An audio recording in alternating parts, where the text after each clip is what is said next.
Fala, meus amores! Estamos de volta hoje com a resolução da UFGD 2021. Essa prova você encontra no nosso Drive e o link está na bio do Instagram. Quem não segue, aproveita e segue lá, @biomaniacom. Vamos lá. Primeira questão 35, fala sobre o câncer de pele. É uma reportagem bem atualizada de 4 de janeiro de 2020, no qual a campanha de prevenção ao câncer de pele detectou 4.000 casos no Brasil deste carcinoma. Durante essa campanha, eles concluíram que é preciso conscientizar as pessoas sobre o câncer de pele a partir da prevenção, do diagnóstico precoce e do tratamento adequado com o médico dermatologista. Com relação ao câncer de pele, é correto afirmar que a letra A está correta, pois ela fala assim: o indivíduo deve buscar um médico sempre que achar uma lesão nova ou quando uma lesão antiga sofrer algum tipo de modificação, já que os carcinomas de pele podem exibir características diferentes. Perfeito. Deixa eu trazer mais pertinho para ficar melhor aqui. A letra B está errada, pois fala assim: é aconselhável evitar as queimaduras de sol apenas durante a infância? Oi? Fazem que as pessoas acostumem expor-se mais ao sol. Lembrando que na fase adulta a pele adquire maior resistência à radiação ultravioleta, pelo amor de Deus. Lembra que eu sempre falo para vocês, cuidem dessa palavrinha, apenas, assim como as palavras sempre, somente, tá? Na biologia a gente tem que analisar essas variáveis. Então, a B é totalmente errada. A C fala que apenas o câncer de pele caracteriza-se por apresentar células irregulares que possuem um crescimento incontrolável. Essas células invadem tecidos e órgãos expandidos pelo corpo. Todos os cânceres, gente, apresentam essa característica, não apenas o câncer de pele. Por isso, está errada. Na letra D, fala que os fatores genéticos, a história familiar de câncer de pele e a radiação ultravioleta não são fatores de risco. Pelo amor de Deus, exatamente esses 3 fatores são os maiores fatores de risco, tá? E a letra E fala que a quimioterapia e a radioterapia são recursos terapêuticos utilizados apenas, mais uma vez, como tratamento inicial de câncer de pele, nos casos mais leves, antes mesmo da retirada cirúrgica da lesão. Na verdade, esses tratamentos eles são bastante invasivos, né? E eles são utilizados normalmente pós as cirurgias de retirada de lesão.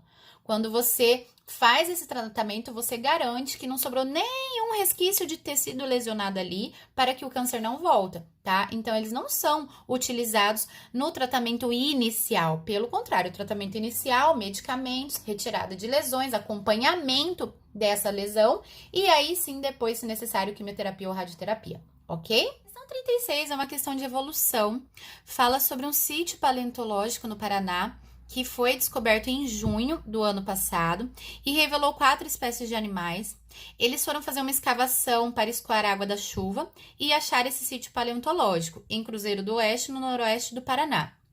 E o local ficou famoso, pois foi revelada a descoberta do primeiro dinossauro encontrado no estado, o Vespersaurus paranaensis, e foi reconhecido também por ter possivelmente a maior concentração de pterossauros do mundo.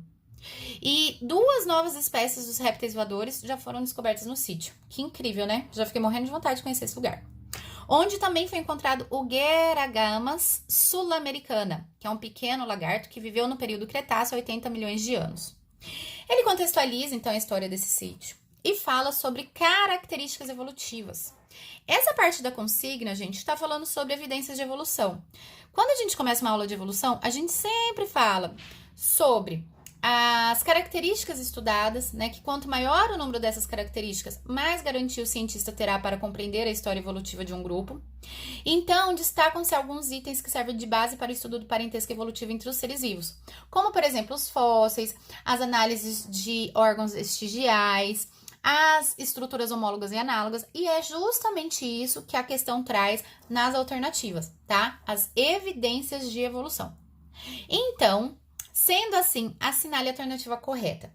Na letra A, ele traz assim: as estruturas similares quanto à função, mas sem relação de ancestralidade, são chamadas homólogas. Já para por aqui. As estruturas similares sem relação de ancestralidade são as estruturas análogas. Então, está errada. A letra B está certa. Fala que os vestígios descobertos depois que os seres vivos morrem ou os vestígios da existência de seres extintos ganham nomes de fósseis. Esses vestígios são normalmente comparados com seres vivos atuais, com os quais exibam semelhanças. Tal comparação facilita a reconstituição de seres extintos e fornece dados para o estudo das relações de parentesco evolutivo. Perfeito. Agora, na letra C, fala que a analogia é notada entre estruturas presentes em dois ou mais grupos quando essas procedem de uma condição primitiva presente no ancestral comum. Quando a gente analisa uma característica presente no ancestral comum, nós estamos falando de homologia. A letra D fala sobre os órgãos vestigiais e que os órgãos vestigiais não possuem importância para o estudo da evolução do reino animal. Por favor, né? Nós comparamos muito essas estruturas, como, por exemplo, qual a função do apêndice no humano? Será que tem relação com os animais que eram mais herbívoros no passado, tá? Então, esse não aqui tá errado. Assim como a letra E fala sobre as características genéticas e moleculares, ou seja, análise molecular, e termina a alternativa dizendo que a análise de genes não permite detectar o grau de semelhança entre indivíduos.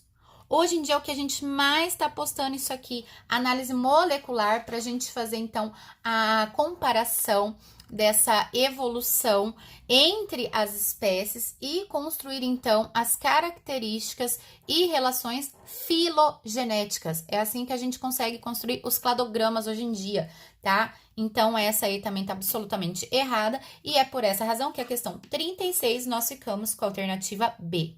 A questão 37 fala sobre reprodução, traz um trecho extraído da obra Comédias para se ler na escola, de Luiz Fernando Veríssimo. Um filho conversando com um pai e pergunta: pai, como é o feminino de sexo? O feminino de sexo. Sexo não tem feminino? Só tem o sexo masculino? E ele conversa que existe o sexo feminino e masculino, mas que a palavra sexo é sempre masculina. Nesse sentido, considerando o texto analisado e a diversidade da vida, assinale a alternativa correta. A. O texto aborda a naturalização da palavra sexo no cotidiano. No entanto, cientificamente, o sexo biológico dos animais é definido sempre pelos cromossomos sexuais XY.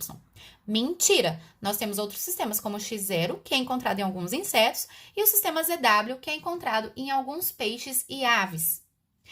A letra B está correta. Fala assim: há animais que não dependem de uma diferenciação cromossômica para a formação de machos e fêmeas, mas das condições ambientais.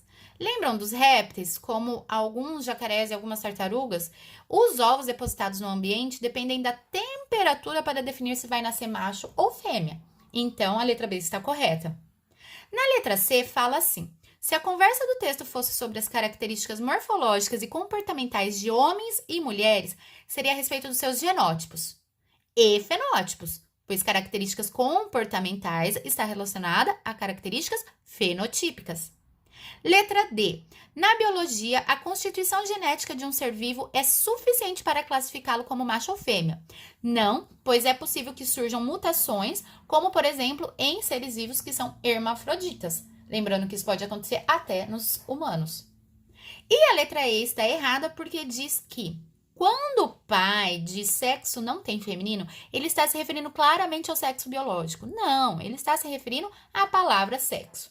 Então, a questão 37, resposta certa é a letra B. A questão 38 é uma questão sobre doenças infecciosas. Fala que a pandemia de SARS-CoV-2 trouxe, as práticas da humanidade em relação ao surgimento de doenças virais emergentes, reemergentes e bactérias multiresistentes.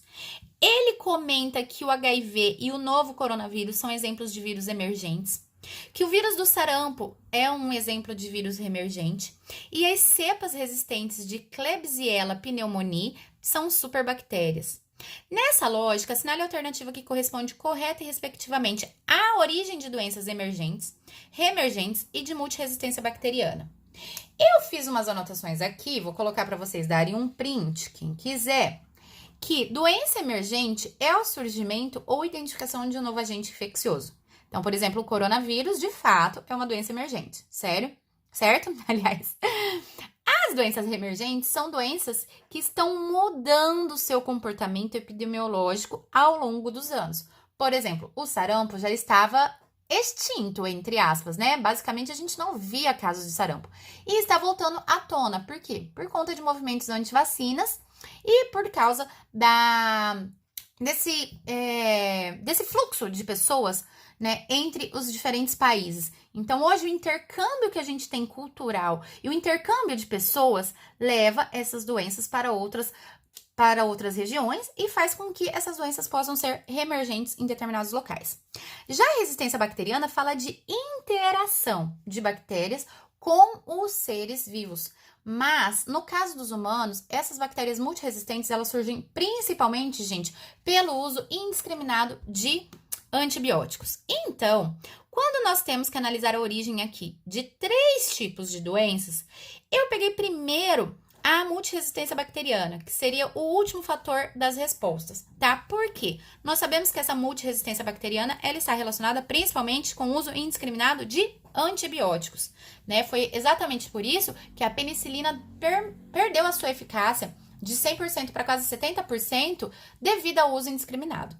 Então, sendo assim, se a gente pegar somente esse fator, tá? Para analisar primeiro.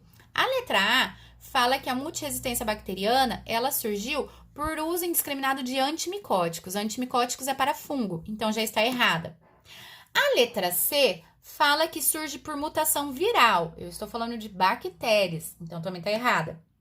A letra D fala que a resistência bacteriana surge pela expansão da pecuária colocando gado em contato com novas bactérias. Também está errado. Assim como a letra E fala que essa resistência surge por baixa imunidade da população carcerária. Também está errado. Então vejam que só com essa análise a gente já chega na resposta certa. Agora vamos conferir se o restante da questão B está certa. Doenças emergentes surgem pela degradação de áreas naturais e a alimentação com espécies selvagens? Sim, foi justamente isso que trouxe à tona aí o ebola e, por exemplo, o caso mais atual, o coronavírus. As doenças reemergentes, elas podem surgir pela falta de cuidados com higiene e movimento antivacinas? Sim. E as doenças, então, que são causadas por multiresistência bacteriana, nós observamos que existe uma seleção natural de cepas resistentes. Como essa seleção natural de cepas resistentes acontece? Primeiro, por uma seleção artificial, né? Lembrem que nós, ao tomarmos medicamentos sem prescrição médica, estamos matando, eliminando diversas bactérias que já nasceram fracas, selecionando bactérias fortes, e essas bactérias fortes se reproduzem e dominam o ambiente. No caso de ambientes hospitalares, isso acontece de uma forma natural, gente. São muitas bactérias nesse ambiente. E se você não tomar todas as medidas, né, de precaução e prevenção, acontece, então, a contaminação com essas bactérias multiresistentes. Perfeito? Então, questão 38, voltando aqui, a resposta certa é a letra B. A questão 39 fala sobre o uso indiscriminado de agrotóxicos e, considerando essa temática e o seu conhecimento sobre teias ecológicas, qual alternativa indica corretamente o desequilíbrio ambiental provocado pelo uso de inseticidas nas monoculturas? Uma questão de ecologia, portanto. A letra A fala que o uso de inseticidas permite maior produção agrícola. Perfeito, tá certo.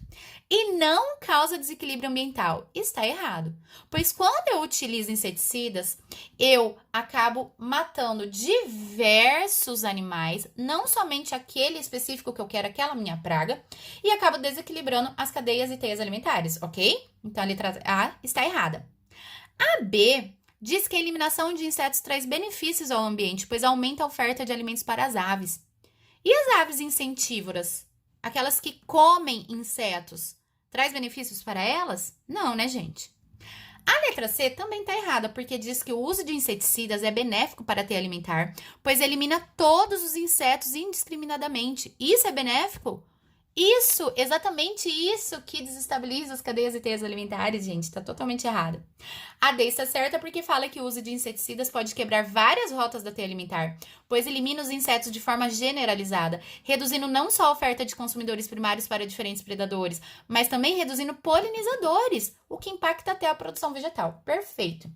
E a letra E está errada porque fala que o uso de inseticidas elimina apenas as pragas. Se fosse apenas as pragas, até que seria viável a utilização destes compostos químicos, não é mesmo?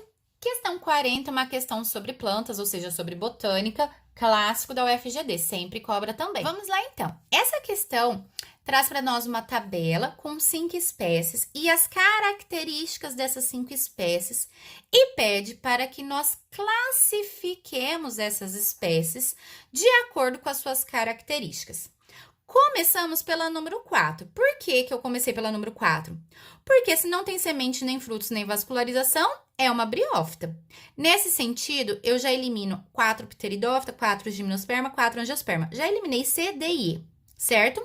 Se a gente analisar a A e a B, a 4 é briófita, a 3 é pteridófita, a 2 é gimnosperma, elas estão iguaizinhas. O que o exercício está pedindo, então, para nós diferenciarmos? A espécie 1 e 5. Qual é uma angiosperma monocotiledônea e qual é dicotiledônea? E, gente, essa última coluna entregou a questão de graça. Quando eu tenho um cotilédone, eu sou monocotiledônea. Então, a resposta certa é a letra A. Vejam que o vestibular poderia ter tirado essa coluna e ter nos dado somente a característica de raiz, fazendo a gente forçar um pouquinho o nosso conhecimento, a nossa memória, lembrando que as monocotiledôneas que possuem raízes fasciculadas, enquanto as dicotiledôneas possuem uma raiz principal, que é uma raiz axial, com raízes secundárias. Perfeito? Assim terminamos mais uma prova, espero ter ajudado vocês. Deixem seus likes, siga a gente no Instagram e até mais!